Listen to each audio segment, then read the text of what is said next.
A military base stands on the front lines in a war with another country. In one of its hidden corners, a young boy sits alone. His cheerless gaze is enough to fend off any who might seek to keep his company. He sharpens his blade, an act which serves as wordless warning for the man who ended his parents' life. But at that moment, another soldier approaches. The grin on his face suggests a scheme is in motion. "Captain wants you," he says. The boy grimaces despite himself. He does not believe he has done anything to warrant punishment, yet he knows he has done nothing to merit praise. This confusion annoys him, as does the constant thin smile of his compatriot. After a moment, he arrives at a decision. He will play along for the time being. The boy follows the other man, who soon leads them to a group of their fellow soldiers. He tenses, his hands curling into fists as he readies himself for a fight. And then... we survived the year. A raucous cheer erupts from the group. As the soldiers embrace each other with whoops of pure joy, the boy stands off to the side, dumbstruck. But when the drinking songs begin, he finally forces himself to accept the situation. They didn't bring me here to torture me. They brought me here to celebrate.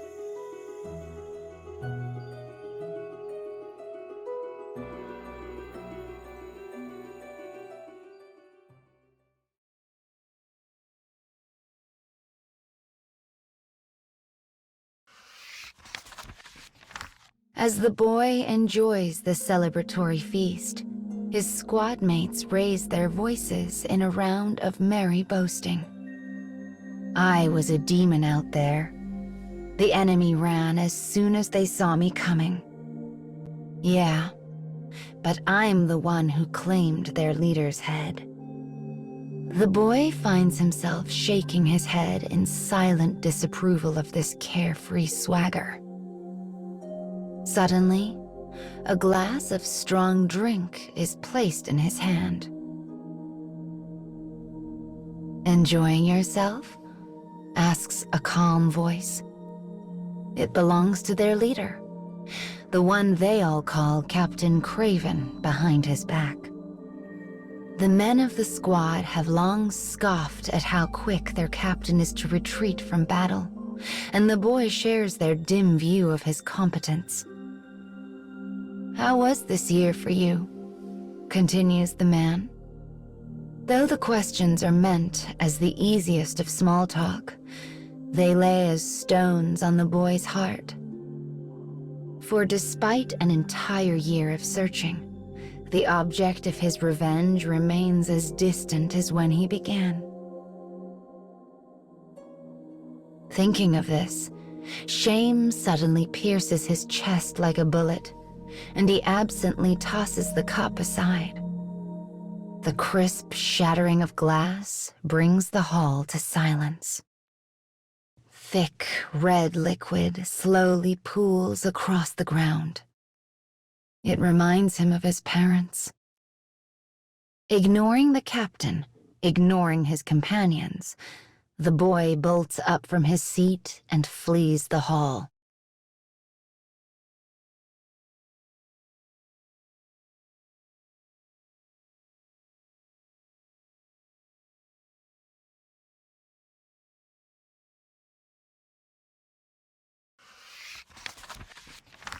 When the boy finally stops running, he finds himself in an unremarkable spot some distance from camp. His body is quaking with shame, regret, rage. What have I even been doing for the last year? Buffeted on all sides by a sense of helplessness, he erupts in a scream, launching every vile oath he knows into the uncaring wind. But as he fights to regain the breath he expended on his outburst, the captain suddenly appears. The boy shoots him a glare filled with resentment. With his fevered breathing finally under a modicum of control, he stares at the man and issues his own order. "You will send me to the battlefield." The captain's eyes waver as he attempts to read his subordinate. He's a coward through and through, thinks the boy smugly. He'll do it. He has no choice. But instead, the captain shakes his head and meets the boy's stunned gaze. "No," he says, "I will not. I won't send out a soldier who isn't ready." The boy's brow furrows with a mixture of doubt and surprise. But the captain continues, almost as if trying to provoke him. "Your worries control you. You know that, right? And if that doesn't change, you will fail." The words are a jagged thorn in the boy's very soul. Unable to control himself, he lets out a feral scream and rushes his captain. But the other man only looks back at him with an expression of profound pity.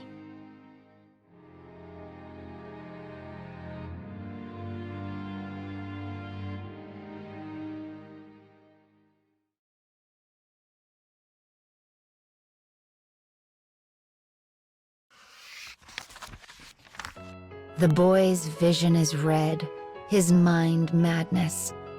He can think of nothing save savaging the human standing in front of him. But his assault finds only empty air. The captain sees through his attack and sidesteps it with a casual grace that speaks to his long years of experience. The boy stumbles as he misses, his arms flailing pitifully in the air. A moment later, one hand makes a sad thump of contact with the captain's chest before slowly slipping away. The boy is crestfallen beyond all measure. But rather than chiding the boy, the captain takes a step back and speaks to him in a calm and measured tone. "You have things you want to accomplish. I know this. And that's why I'm so proud that you made it through the year. You're making progress. And if you can just manage to stay alive, I know you'll do great things." The boy stares back at him, stunned. The past year, the same one he had written off as a failure not a minute before, was now being acknowledged as a rousing success.